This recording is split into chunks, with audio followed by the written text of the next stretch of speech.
front page is basically young people with physical disabilities working in the technology industry, the problem and the solution. Okay.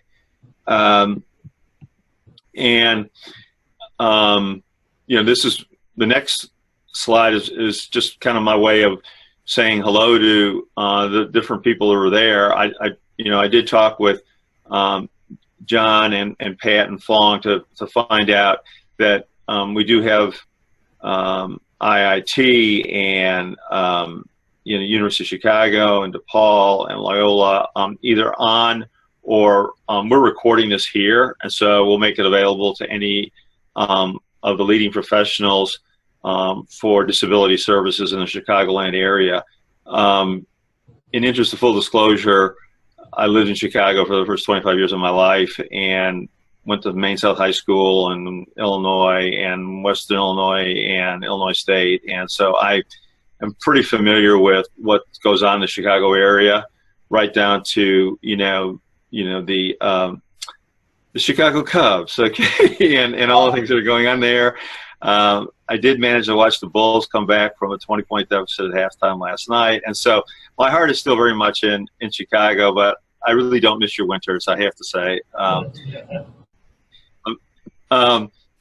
So the next slide is just basically some examples of people that we've been working with here with our new research center on employment for persons with physical disabilities, and we've been specifically focusing on connections with young people who are at our children's hospital in Richmond and developing a customized employment program and trying to connect some of the young people who are coming out or have graduated in the last couple of years and who have ended up being at Children's Hospital, and that's been kind of a good central location for us to connect them with some of the businesses that we work with. And the findings that the early findings is that this is just like a huge untapped potential group. I mean, we're just not maximizing the capacity of all disabilities, but particularly with physical disabilities. So we have to we say to ourselves, well, why isn't this happening more? We have individuals who are really very capable. Why aren't they in the workforce more? And again, this isn't just a Chicago deal. I mean, this is a national situation. So you can break it into, and by the way, this will be a very quick presentation, and hopefully we'll have some opportunity for some questions. But on the next slide, we focus on the business need, because there's really two ways to look at this. One is, what does business need? And the second is, what do people with disabilities need, and how do we get them together? Okay, I mean, that's really the gist of it. And as simple as it sounds, it just doesn't happen. All right, like for example, business, according to U.S. News and World Report, indicates there will be a shortage of 5 million workers in 2020, and that there is a legitimate U.S.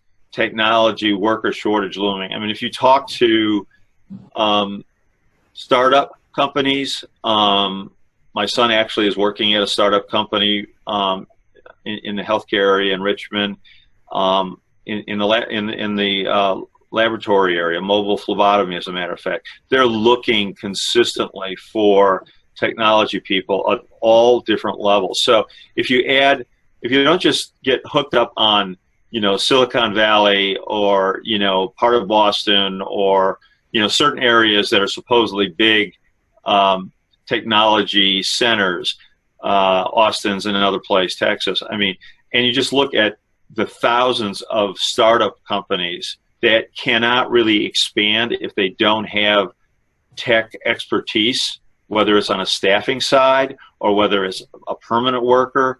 Technology has to be embraced, and we have to have competence in that. And business cannot expand, they cannot maximize profit, and they cannot compete internationally without skilled workers. Okay, so am I saying that everybody that they hire should be with a physical disability? No. What we're saying is that there's a shortage of talent necessary to take advantage. And by 2018, the U.S. could face a shortage of 140 to 190,000 people. This is McKinsey saying this, with deep analytical skills. There's another 1.5 million managers and analysts with know-how about how to use analysis of big data, because everything's moving towards big data, particularly in the healthcare industry, but other areas as well. So I'm not saying that this is all physical disabilities or all disabilities. What I'm saying is this is a international problem, and that we need to be able to get a piece of that. You know, the population that that has physical disabilities, or that we advocate for or we work with, needs to do that. And the reason that you're here today and that we're taping this for others is because in our conversation last year, the discussion, Pat, who, by the way, is an incredible leader, I think y'all, you know, if you haven't gotten to know him, you're going to really enjoy him. I know I certainly did. He's got a LinkedIn and a CV that goes a mile long and well justified. That's a sidebar. Okay. The issue is that, you know, when we were talking, it was like, well, okay, we all agree there's a need. And then if you just go ahead further, you can say that young adults with physical disabilities need to work. All right. I mean, look at these data from the Bureau of Labor Services. Okay, percentage of individuals with disabilities in labor force is 17% in 2013, compared to 64% of people without disabilities who are actually working. Findings from the American Community Survey in 2012 show that participants with disabilities report a 33% employment rate. You know, I mean, that's terrible. And when we dig into the literature and we start looking at different disabilities like spinal cord injury or amputation or cerebral palsy, spina bifida is another one. There are low actual employment rates. So these folks are not being maximized. So to go back to the conversation, the reason for this morning being put together, and kudos to Adam, thank you for helping with this. It's a question of building relationships, and you folks are the ones, along with, you know, probably a key handful of people who weren't able to be here this morning, that essentially in many ways can be the gatekeepers. Okay, you're the ones who know, you know, where people with disabilities are in your institutions, what their interests may be, which people have physical disabilities or a physical disability and maybe something else such as a seizure disorder or such as an intellectual disability. In other words, you know your population. In other words, you are the labor supply, and particularly for the younger folks, they may not even know about SPR. They may not even know the opportunities that are available in the Chicago area. I mean, they're just kind of going along, all right? So at the end of the day, you got the business need, and you got the young adults with physical disabilities need. And so now we say, whoops, let me go back here. We end up with like basically 4 challenges. The first one being young people with physical disabilities need training in technology. I don't even want to tell you how bad I am. All right. I refuse to show you the telephone I have in my pocket, but it's nothing like most of you have. All right. Is something that a very, very, very old, prehistoric, dinosaur-like person would have, all right? Because my brain is somewhat calcified, all right? I do not like change. So notice, young people, physical disabilities need training technology. To get ahead of everybody else in line, they need training, okay? They need training before they're employed, and then they need training and support while they're employed. And a staffing mechanism can be a fabulous way for that to happen, okay? Second, young people with physical disabilities need to be seen, and they need to be able to access businesses that are looking to, A, expand their own business, maximize their profit, and are looking for more people, and they don't care whether they have physical disabilities or not, but they need, that's the number one thing, they need more good help in the tech area. And secondly, a number of businesses are extremely open to hiring, okay? or at least giving internships or trying out.